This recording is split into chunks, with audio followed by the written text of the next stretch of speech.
Exodus 19. God introduces himself. Two of the four tenets of Calvary Chapel Palos Verdes is to know Jesus and to be known by Jesus. Why? Because that was the original reason for which God created man. Yet while getting to know the real and living God is easy, it is not simple. In fact, God can only be known to the extent he reveals himself, and that is what we find in Exodus 19. God is going to introduce himself to the children of Israel, and the introduction is as complicated as the God who is introducing himself. The people are meant to come close and yet remain apart. They are to enter into fellowship and yet be in reverence. They are to fear and yet know that they are loved and are invited to respond in love. It can seem confusing and even contradictory to those who do not know or want to know the real and living God. The creator of this awesome and complex universe is by necessity more awesome and complex than the universe he has created. And we see this even in the choice that God gives the people as we open Exodus 19. The God who has created them and has now delivered them and has every right to demand their worship and obedience, and yet instead gives them a choice.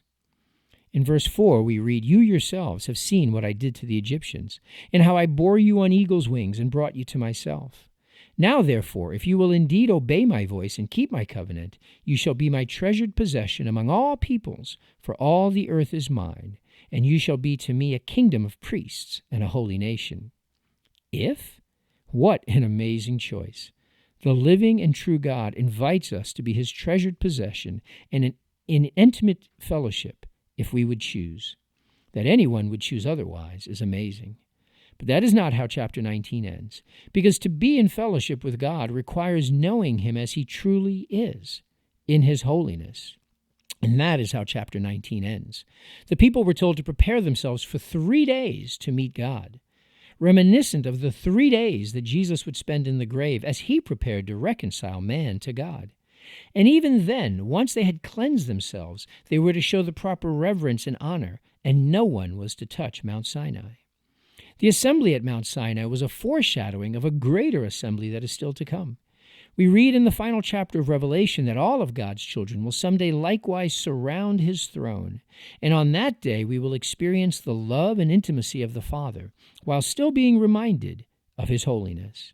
For on that day, while welcoming his children, God will separate from himself all things that are abominable, wretched, and sinful. Revelation 21:3 tells us, "Behold, the dwelling place of God is with man, and he will dwell with them.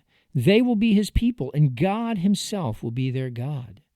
But Revelation 21:27 warns, "But nothing unclean will enter it, nor anyone who practices an abomination or a lie, but only those whose names are written in the Lamb's book of life." How does one cleanse themselves so that their name is written in the Lamb's book of life? Well, 1 John 1:7 tells us, "But if we walk in the light as he is in the light, we have fellowship with one another, and the blood of Jesus his Son cleanses us from all sin."